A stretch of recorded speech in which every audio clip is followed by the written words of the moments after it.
Hi everyone and welcome back to World of YOHIO. Today I have model and actress Meisha Brooks on the show.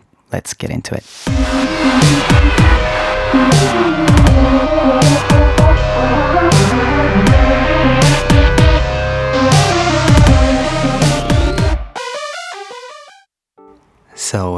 Hi Meisha, how are you doing? Hi, YOHIO. I'm great. Happy to be in Tokyo from New York City. Could you give us a little self-introduction? Like, who are you? What are you doing? Sure. So hello everyone. My name is Meisha Brooks. I grew up in Boston, so I'm American, and I currently live in New York City. But I'm happily visiting Tokyo for business and to also hang out with friends, and so it's awesome to be here. So my background is I model and act full-time professionally, and I'm based in New York City, but hopefully soon I'll be able to also come here and work in Japan. I've also worked as a model in Milan, so in Italy, as well as Cape Town, South Africa.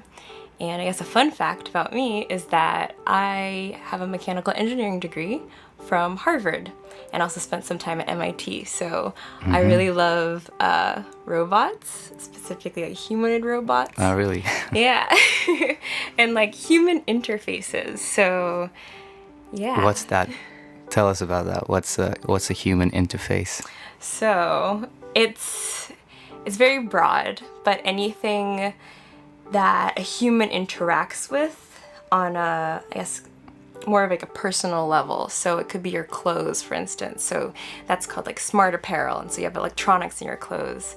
Or Wow. yeah, or even if like prosthetics. So if you're an amputee, that's like a part of you that we're trying to replace, to substitute. And so yeah, that's something that I love. But as a career, I love acting and modeling as well. So how do you balance being an engineer interested in in robotic clothing and acting and modeling, because it's like two very different worlds. Yeah, no, it's true. So I guess I've lived my life with this mindset of like, if I want to do something, I just want to I want to try it. I'll try it, because you never know where that might take you, and you never know what you like until or you dislike, because that's even more important, until you try it. So I just like one day was like, oh, I love robots. I want to work in with humanoid robots, so robots that look like humans. Yeah. And so then I just did it. I like actually came to Japan and went to Osaka University and worked with the professor there from the Geminoid project, Professor Ishiguro. And then, When was that? yeah, so that was a few years ago actually. But in that during that experience, I basically realized that, okay, so the future where we're all walking around with like robots everywhere is not close. And No. so that means I'd be working in a lab. And I'm not a PhD person, we'll say. So then I decided, okay, maybe there's something else out there. And so that's kind of been my method for everything I've done. And then that's what kind of led me to what I do now. So the was that after you graduated Harvard? Like the Osaka Yeah, thing? actually, that was towards the end. So that was while I was in school. Then Okay. I went to like, I guess, school again in the summer. And yeah, like I always kind of did modeling on the side a bit. And then when I graduated and kind of I moved to New York, I always wanted to live in New York. And it was just kind of like a perfect storm, I like to say, where I had the opportunity to kind of give it a shot in New York City, Yeah. which had always been a bit of a dream of mine. Then I got signed, and that was really awesome. And then I was introduced to my acting agents as a model. So I met with them because basically in the US, if you want to do like a commercial, let's say like Yeah. a beauty commercial on a TV, then it's generally through like acting agents or it's through like the Screen Actors Guild. Yeah. So I met with them as like with this during this interview. They then said, we really love your personality. You should act. And to be honest, I had never considered acting as a career before really? that moment. So they just told you, and you were like, yeah, I'll do that. Yeah, I was like, okay, yeah, sure, why not? And then they just like threw me into auditions but they're like legit auditions where I had lines and a name, and they were with like people you would know. And so then I was like, wait, I should probably not embarrass myself in them, and I should get training. That would be great. So have you had some like acting lessons and stuff? Yeah, so I basically my coach, acting coach, Anthony Abison, shout out to him, he's amazing.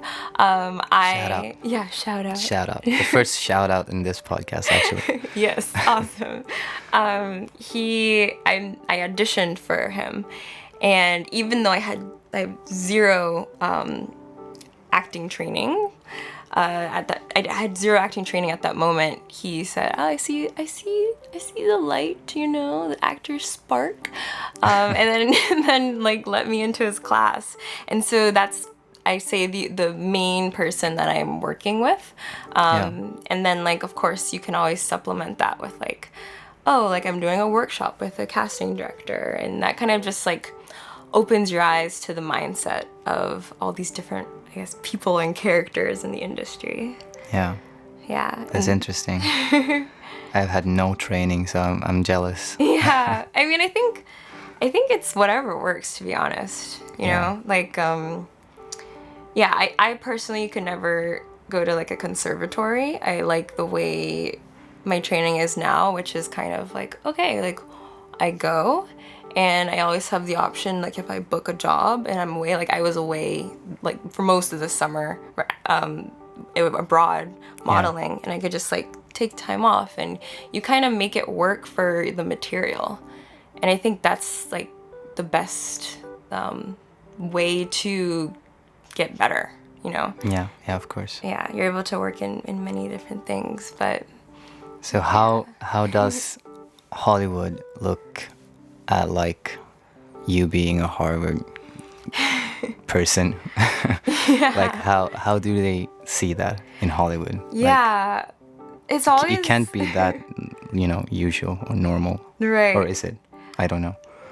I'd say in front of the camera it's not normal, right? I feel like Harvard people they're always like, they're kind of like everywhere and behind the scenes in some places, and that's definitely true in terms of Hollywood, like writers and producers and all of that. But not too many Harvard graduate actors. Like there's Natalie Portman, for instance, but oh really? Yeah, but that's probably like the most famous one who just has become like an actress. Like there are people who are like comedians and all of that, but yeah, so it's always hard to know when is the best time to mention it, or is it, or if you should. If I should. Yeah.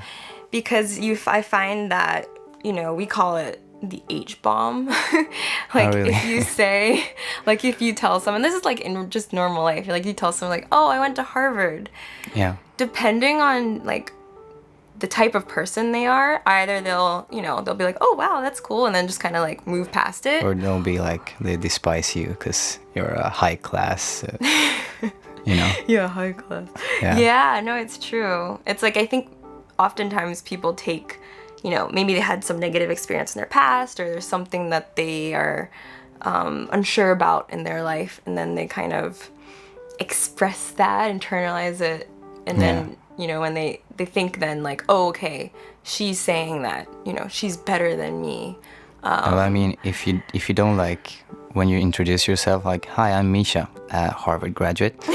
Like if you don't do it that obvious, then I don't think it's a problem. But yeah, it depends on the person. Thank you, YOHIO. I appreciate it. So yeah, so I mean, but on the positive side, it does help me stand out. Yeah. And so people remember that. Exactly, so 100%. Like people remember like, oh, like the Harvard grad, and so you can get a little more attention that way, or at least they want to keep talking to you and asking you about that. Like I'm sure you also get you're unique in the kind of the industry you're in as well. I guess. Yes, you are. It's true, and so like it's always like when you have like an interesting story, I think people want to listen more. Hopefully. Yeah, that's true. Yeah. No, but it's important because there's so many people wanted to succeed in both in the music industry and in Hollywood, and if you don't have anything that makes you stand out, then you're just one of the guys. Yeah, it's true, and it's so it's good to have something they remember you for, like first impression, because that's important, guys. First impression is important. Okay. I agree. But like right now, what are your plans? What do you want to focus on? Like modeling, acting, or like clothes for robots? Not clothes for robots. No, but I love that. Clothes for robots. That's like the next big thing, everyone. Yeah. You should look into that industry because it's gonna be a thing, okay? Yes. All of you designers out there, forget about the human body. Focus on artificial bodies. Yeah. So like this year, I kind of checked a lot of boxes in terms of like modeling goals, we'll say. And so I feel pretty like good about that, about what I've accomplished, and it's I just had this feeling of I'm being pulled now towards acting, and I'm super excited about it. So now I feel like ready to just kind of mainly focus on that, and I think everything else will follow, because like when I discovered that this was the career I wanted, it was almost like a light bulb went off, and it was like, okay, like this is what you're supposed to be doing with the rest of your life. And it brings me so much joy, and I'm sure like you have that with music when you realize like this is what you wanted to do. And so I just want to keep getting better and better. So it's like training, auditioning for everything that I can, doing roles that challenge me. And my like ultimate goal is I want to be a Marvel superhero. Although a DC hero is cool as well. However, if you DC people are listening, just so you know, I'm not trashing you guys. But so that's like a dream role that will be a reality, 100%. But we will root for you. Thank you. So what would be your ideal superhero to play? So obviously it would be... Do you have a specific one?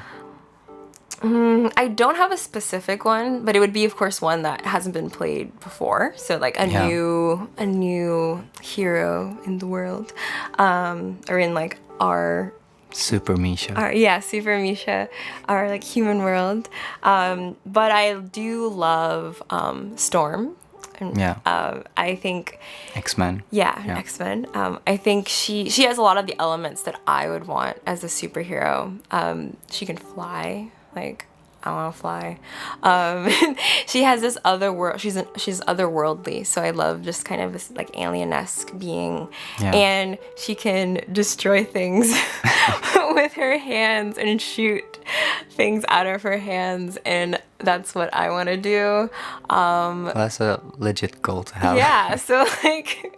So she's kind of perfect, but obviously, like, I'd love my own identity. So I'd want a different character, but having those elements would be awesome. Cool. Yeah, if I had superpowers, I think I would want to fly too, actually, because I'm really scared of flying. So it would be good for me to do it as like therapy. Wow. Because like I don't know why I like Japan that much, because I need to fly for like 12 hours from Sweden every time. Yeah, like I would never think that. And it's torture every time. Like I really hate it so much. And like it never gets better. People say like, yeah, the more you fly, the more you get used to it and you'll stop being afraid. But it's the opposite for me. Like I get more and more anxious for every time I sit on a plane. So yeah, it's kind of awful. And if I want to go on world tours in the future, I mean, I would love to, and I will. But the flying is gonna be so bad for me. Oh gosh. Yeah, like one plane a day or something. I don't know. I'm gonna kill myself. Oh god. Well, what can your I guess how can your fans what can they encourage you, give you Like courage for the plane? the logical side of my brain. Like I know that it's not that dangerous to fly. Like statistically, I know it's fine. It's just that I don't like being like out of control. Like I don't have any control over the plane. So I don't know. And I can't just walk out of it because I'm, 1,000 feet up in the sky. And I think that's the problem. I don't like boats either because of that reason. I want to be grounded. Like I want to be on Earth. I don't want to be up in the air or like on the sea. I like to be just here. So yeah, I think it's a control problem maybe. And I don't like heights either. So yeah, I think that is a problem too. But I'm always doing my best. Like I always think it's worth it when I land. Like I did it again. But like when I have to go back to Sweden, which isn't as exciting as going to Japan, I'm like, why am I doing this to get back to Sweden? Why am I torturing myself to get back to Sweden? But I have to do it, so like I have no choice. Yeah. I mean, that's always like a hard thing, especially because it's a place you know so well, right? And so, I mean, obviously you have a reason for being there, but your career focus is, you're just like, okay, I'm here to work, but that's hard. Yeah. Yeah, it is, and it's the same like when you're in Japan, and I remember I think it was last year, I had to go to Kumamoto, which is in the southern part of Japan. It takes I think 8 hours by train. So like all the other guys, they were going by plane. But I was like, no. If I can go by train, I will go by train. And they're like, yeah, but it's going to take 8 hours. I'm like, yes.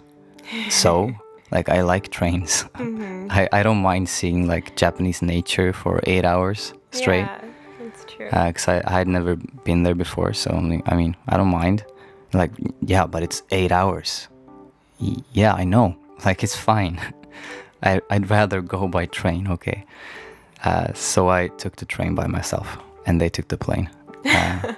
But I really enjoyed it, actually. Yeah, I mean, that's the thing, like Shinkansen, like bullet trains here, they're really nice. Yeah, and they are. You can get like good food, like get your bento, and yeah, I see that. Like it's a good like scenic route. I would do that once probably, or like maybe a few times, but I would definitely take a plane sometimes. But I feel like, I don't know. I probably should, take a plane inside of Japan too, just to get more used to it. But I don't feel that it's working for me. Yeah. Like it doesn't get any better. So if I can avoid flying, I will. Seriously. You've flown a lot. I've flown probably a lot. Yeah, I have. Like I think I counted. I think I'm up at like 80 times, like 80 flights in my life, gosh. maybe. So yeah, I've been doing it a lot. So it should have been gone, a lot better by now. But it hasn't. So. Do you think? Are you afraid of like the plane crashing specifically? Yeah, I think so. Cause like, I'm fine. Like when you've been flying for like an hour and you're like in the top altitude, like in the most highest place in the air that you go with a plane, then it's kind of smooth because it's not that much turbulence up there. So it's kind of like smooth sailing, and that's fine for me because then I forget about it. But as soon as it starts, wobbling, I'm out of there, Except you're not out of there. I'm not out of then there. Everyone would die. Yeah. Yeah, but I think that's what I'm afraid of. Yeah. I mean, But- to be honest, like, I think with all the news of like all the like the plane crashes and all of that, I'm definitely more aware of, let's say, the miracle of flight. And you do think like, okay, I should text. Like, I do make sure to text like my mom Yeah, I do every that too. time. Yeah, like every time before I like fly, I just be like, okay, I'm on the plane, love you. And that must be, I think that is because a part of me is like, well, there is a chance. Yeah, and like you can't really contact someone when you're up there if something's about to happen and you know about it. Right. Like, yeah, we're crashing now. Then you can't just Oh my pick up the phone because Yeah.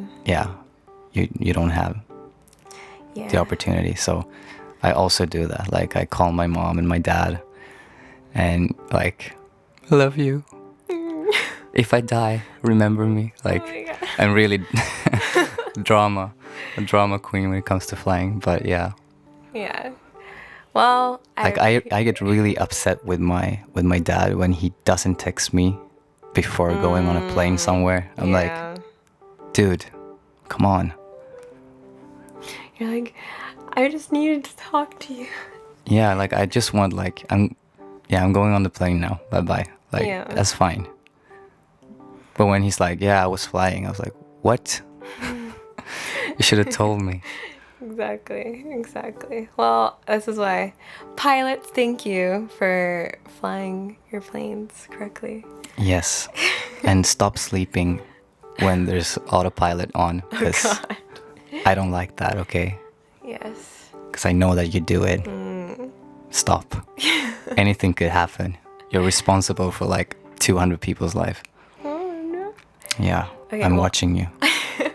I know this is like, serious, but when you're like anything can happen, I just thought of, the song Anything Can Happen from the Lego movie.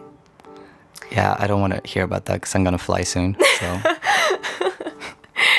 And you're like, but it's like happy, so just have to be like, anything can happen. yeah, but I don't think any good thing can happen in a plane though. Like, You get to, okay, the best thing about flying is that you can catch up on so many movies, but I many don't want TV to. shows. I just want to sleep because then it's over faster. So I'm always awake for like 36 hours before I fly, so I can just crash. Don't cry. I don't want to use that word. Not crash.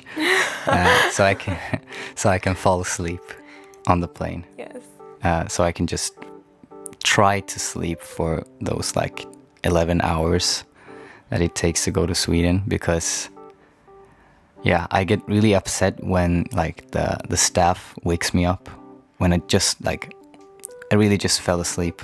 And then they're like, dinner. I'm like, I don't need dinner. I want to sleep. I always get like really irritated when they do that. It's like death glare. Yes.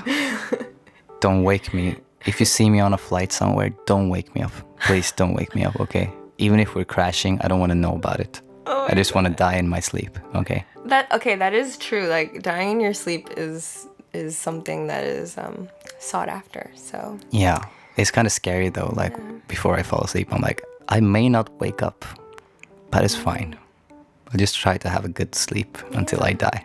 yeah, and maybe in the moment, upon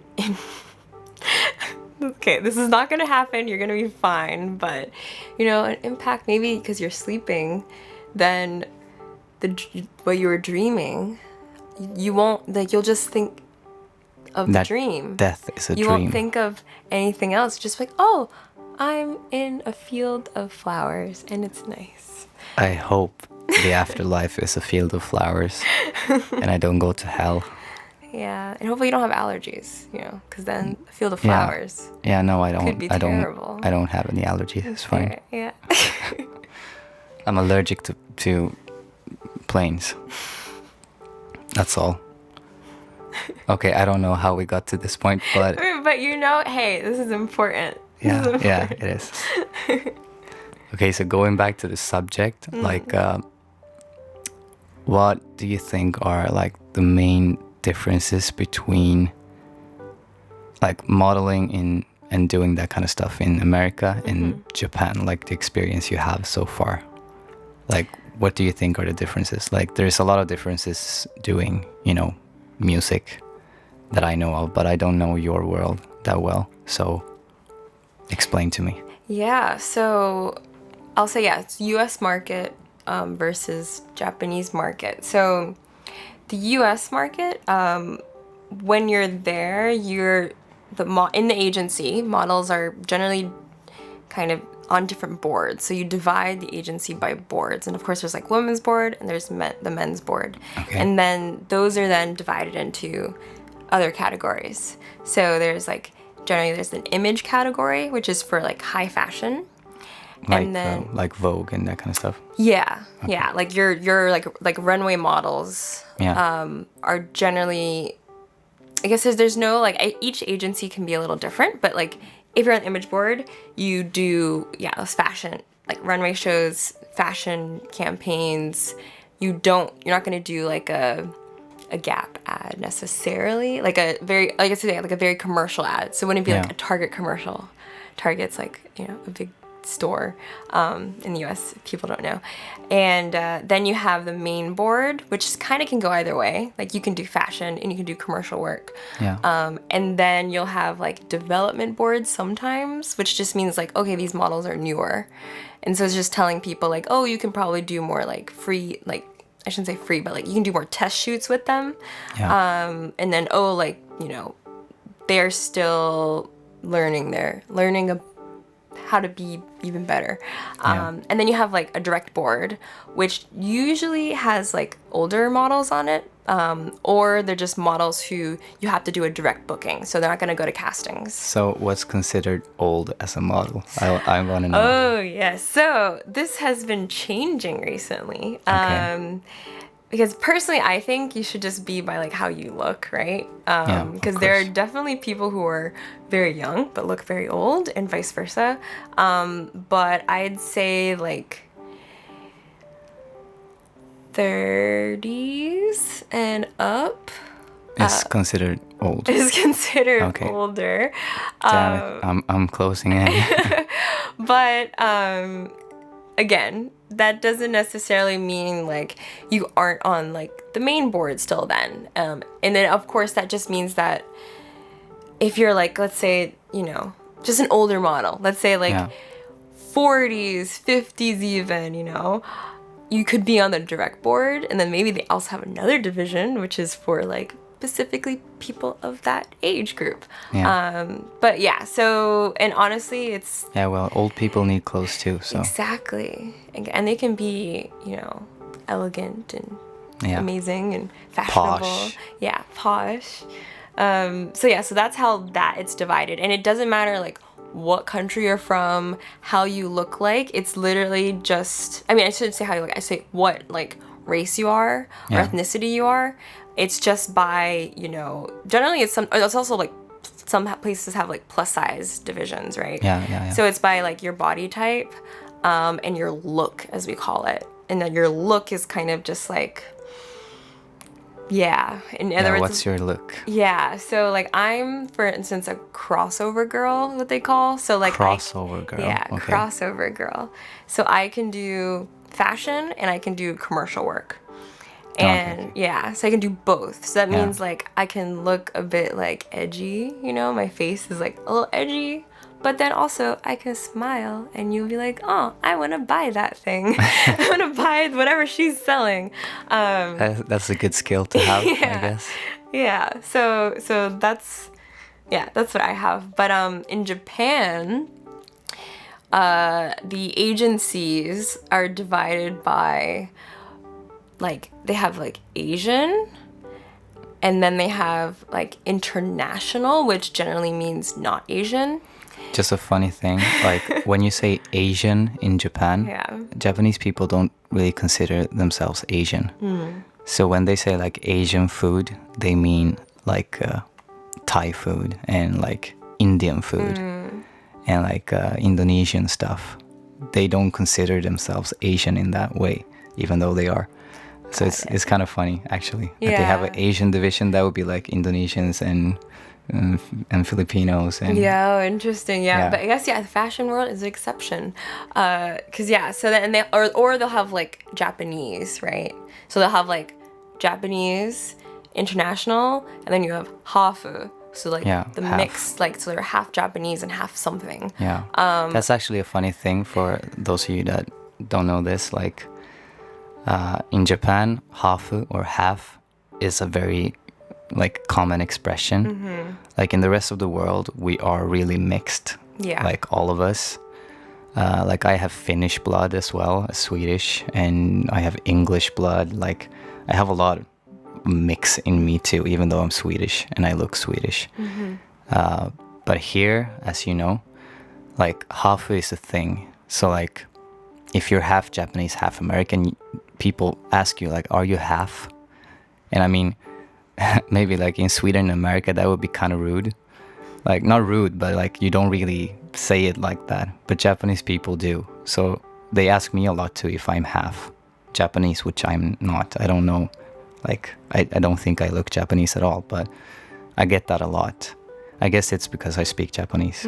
Yeah. But still, like it's a big thing here, and there are actually agencies, modeling agencies that specify on like just half Japanese models Yes. too, Yes. which is a very weird Yeah. thing in the rest of the world. Like yeah. And mixed models is right, one thing, but right. half Japanese, half something, Yeah. then you're in. It's very like, specific. Yeah. Yeah, like I'm biracial, right? So I'm my mom is white, my dad's black, to put it simply. And Yeah.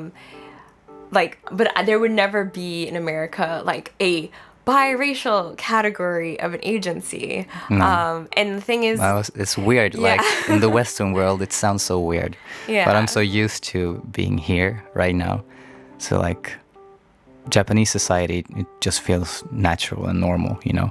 yeah, you're used to But it. yeah, but in America, yeah, a biracial section, it sounds really, I don't know. It's strange, but you know the thing is also that's strange here is like, so the Japanese models and the international models, but generally it's white models because the market is very like white, we'll say, for the international models. It's changing slowly, Yeah. so you are seeing like, you know, people of different colors coming in and being able to model here, but like they will never, the international models and the Japanese models, and I think also, yeah, the hafu models, they will never be at the same casting. So the clients specifically are like, That's so Japanese, it's, by yeah, the way. it's kind of terrible. I don't necessarily think it's like a good thing, but they will be like, oh, we need like a Japanese person for this, or oh, we need like a white person for this. Yeah. And, you know, which is, again, this is a different society, right? So this is generally a course. homogenous society, and it's marketing towards Japanese people. So Yeah, like, like that it- could work, right? It depends on what they're marketing. Right. Or like, But if it's international, you know, if it's like Yeah, an yeah. international facing campaign, that's true. I feel like it should just be like whoever's the best model for that look. And because it goes both ways, right? Like they could ask for like a white model, but it's like, okay, but you're not giving then like a Japanese model that opportunity, you know? So it's you know, it's a different world. The same, you know, and we also have issues like that in America where like we are, you know, I think the fashion world is trying to be more diverse, but oftentimes you end up having tokenism where it's kind of like only a certain look of that yeah. type of person or Yeah, they ethnicity don't. counts. They try their best, but they don't really hit the mark. Like, Yeah. it's diversity for diversity's sake, Yeah. and not because like it's hard to explain for me. But yeah, I get what you're saying. Yeah, like Asian models, for instance, in like I'll say in the West, we'll say, they need to look stereotypically Asian generally. Yeah. And then like for like black models right now, if they look, you know, like dark, if they're darker and like more, you know, from an African country, so Yeah. not necessarily African American, not lighter, then that's more in right now. But it has to be like the girls have to have like their hair very short and they have to look a certain way. And so it's kind of like, okay, I understand. And that's just like racial yeah. profiling in a weird way. Yeah. Yeah. it's true, but I think It's every gonna change year over time. Yeah, so. it's improving, and I think we have to acknowledge the progress. But yeah, like for me, I as like presenting as a racially ambiguous person, sometimes that can be challenging because you don't necessarily like count for Yeah, like certain you don't get the things. white part, you don't get the black part. Yeah. Just like yeah, Yeah. fall in between. Exactly. That must be tough for you, actually. It is a challenge, but it's like I love being me. I Yeah. love being mixed, so like there's nothing I can change about it, and I just try to be as like confident as I can, and just be like, well, eventually you'll appreciate or Yeah, yeah. you'll be open to this identity.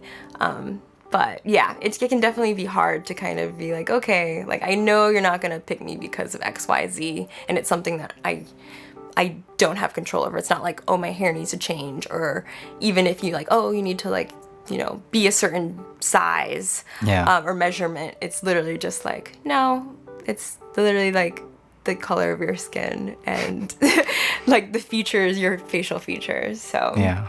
So I think like Japan and the US they're different markets, and obviously, models here can be shorter. That's another thing. So like in Yeah, I America, noticed that. Yeah. like female models have to be, and I don't know like in centimeters, but like have to be 5'9" at least generally. And they can't be more than like 6 feet. And then male models, ideally, they're like 6 feet to 6'3". Okay. And it's because I don't know how tall that is. yeah, it's like 100 and it's like It's taller than me, right? yeah, so like girls A are lot like taller than me. 177 or something Okay. at least. I'm Or 170, by the way. Okay. So, but that's it's okay. You don't need to be a fashion model. Like, no, I live in the right country for that. So Yeah, exactly. And here in Japan, it's way looser. So like you can kind of, it's possible to be too tall, I'm sure here, but like you can Yeah. be shorter and it's okay. yeah, like the models I know here, like the Japanese models I know here, they're not that tall Yeah. at all. So yeah, I guess it's more loose here. Yeah. But that's also because they don't get that tall. Yeah, exactly. Basically. They're getting taller though. I mean, I thought that I was on like the taller side as a guy. So like people older than me are like the same height as me, but the young people are getting taller like every generation.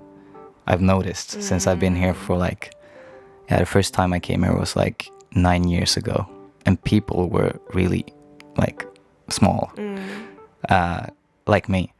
So I thought that I fit in here, but guys that are like I don't know 4 5 years younger than me, like 18 19-year-olds, they're much taller than before, and girls too. So I think it has to do with the diet change as well. Like they eat a lot more unhealthy stuff than before in Japan. So there are a lot of reasons probably. I don't know. I'm not like a biologist, but but they're getting taller. So I guess that the model industry will change its standards That's true. according to that too. That's true. I have no idea though. I'm just guessing. We shall see. So you speak Japanese too, right? Yes. How and why? The big questions in life. So I always respond with like, it's really random. There's a really random reason why I speak Japanese. So yeah, I'm from Boston, grew up there. In middle school, and I went to like a public school in Roxbury, if anyone knows the neighborhoods of Boston. So it's not like the best. I don't. So it's not the best neighborhood. It's not like a fancy private school, but like in 6th grade, for some reason, that year we had to learn Japanese. That's a really cool school though. Yeah. I wish I had that in school. Yeah, I'm very thankful for it. Thank you, Timothy. Another shout out. I think you're still around. Yeah. And Nagaoka sensei, arigatou. So at that time, I knew nothing about Japan. Like, I played Pokemon, but like I didn't know that was Japanese. Yeah. And so like I yeah, had no interest in Japan. But like as I was learning it, I realized that I really liked how it sounded. And in Boston, we have something called exam schools. So you apply in the 6th grade to then like leave your school, and then you spend 7th grade till 12th grade, so all of high school, in that exam school. Okay. Yeah, and What's the difference? so Like, what's an exam school? So the exam schools are good schools. So basically, like, I mean, there are other good schools in Boston, but these kind of ensure that you're getting like a good education, because the U.S. education system, you kind of like, it's a mixed bag, we'll say, unfortunately. And so I got into Boston Latin School, which was like, and they're all ranked. So like the best one, the hardest one to get into is Boston Latin School. And then you have Boston Latin Academy, and then you have John D. O'Brien. And so I got into Boston Latin School. So I went there, and they didn't have Japanese. So I was sad because I realized I really liked it. And so what I did was I convinced my mom to let me take Japanese lessons outside of school.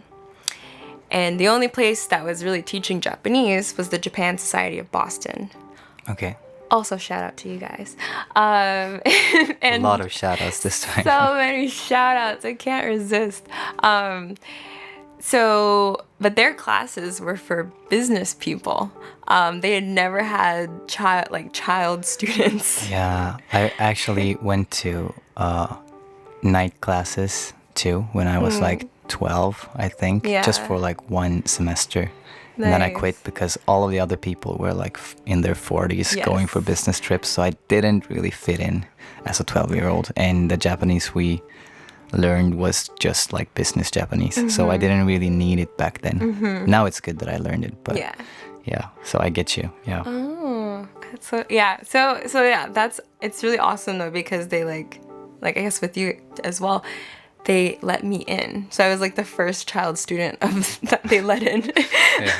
So I was this little 12-year-old with like all of these business people. But thankfully, unlike your average school, I'll say like average foreign language classes, they actually focused on verbal communication. And so that's the only reason why I can speak the way as well as I can, because they like made sure you could speak the language. That also means like my kanji is not that amazing. Because no, it's the same for me actually. Yeah, because like you get homework, but it's like, oh, once a week, and you don't really get in trouble if you don't do it. But you get in trouble when you get to Japan. That's true. So unfortunately. So like do your homework, guys. Do your kanji. It's better if you do them and just go through it when you're young, because if you do it after you know how to speak, you won't like put that much effort into it. Yeah, it's most hard. people. It's challenging. Yeah. So, but like it was great. So like I went there once a week, and then when I was 16, I was like, like I've been learning this language for a while, and I've learned about the culture a bit through this language study. I should study abroad. Let's check out this country. And so then I spent like 2 years I researched scholarships. Yeah. And I then applied to the Youth for Understanding, YFU, to study abroad in Japan. And I got a scholarship from the Japanese government, and I studied abroad in Nara. So if I have a hometown in Japan, it's actually like I'm from Nara, and that's a city close to Osaka for those who don't know. Yeah. It's a very pretty town. It's like amazing. It's like I live in like the countryside, and at first I was upset because I was like, I want to live in Tokyo. I want to live in a city, but it was the most life-changing experience. And when was this? Like when did you study here? So this would have been like, I guess 2000 and before 2010, right? But so it was just like I was the only foreigner in like the town basically. Yeah. And like nobody spoke English. But that's good. That's how you learn. Yeah, and so I was able to learn. I had a host family, and it was amazing. And so now it's become a second home. And like since then, I've like studied abroad again. I did internships, and it's So that's why I speak Japanese. Cool. Yeah, Cool. and I have a bit of a Kansai accent because Man, that's cool though. those are my people. That's like so. Do you listen to Japanese music? I do. Okay, tell me about it. Yeah, I have to admit that I've been slacking, and so I'm not up to date with That's fine. anything in the world right now.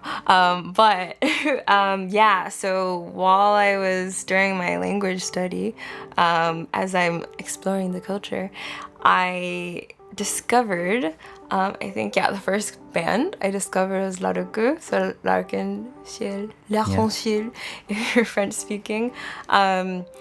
And I fell in love with That's the same band that Mitsugi talked about in the last episode, actually. Yeah, they're So, amazing. yeah, they're really good. Hello, everyone, so great. And so I got into them, and then also in just like that realm, I got into then like Dirong Gray, or like Dir in Gray, and and then from that then grew like all these other bands. So then in high school, so funny enough, the only music I listened to for a bit was Visual K. Yeah. Like that's it. I think you're like the only model and actress in the US who listen to Visual K. Yeah. That's cool. Yeah, but I love it. I love it. It's so So like that's what I listened to. And it's funny because before that I was like, I only listened to like rap music, and then so during that period of time I didn't listen to anything. So I had a lot to catch up on when I started like listening to other music again. But so that's like my like I'm very fond of a really great connection with that, and it's very like natsukashi. So that's my Japanese music, and of course like other groups, not just like Visual K, and then began to like be exposed to. But that's the genre that I'm most into, I guess, even to this day. The majority of the groups are in that realm. That's cool. Yeah. I like that. Thanks. Okay, so we're kind of running out of time because you have a premiere-ish press event to go to. Yeah, tell me about that before we go. Yeah. If you can. I can. There's a Japanese movie coming out called Startup Girls, and it's being distributed by Toho Cinemas, and they distribute all of the big like Hollywood films here. And I have a part in it. So my character's name is Nora, and thank you.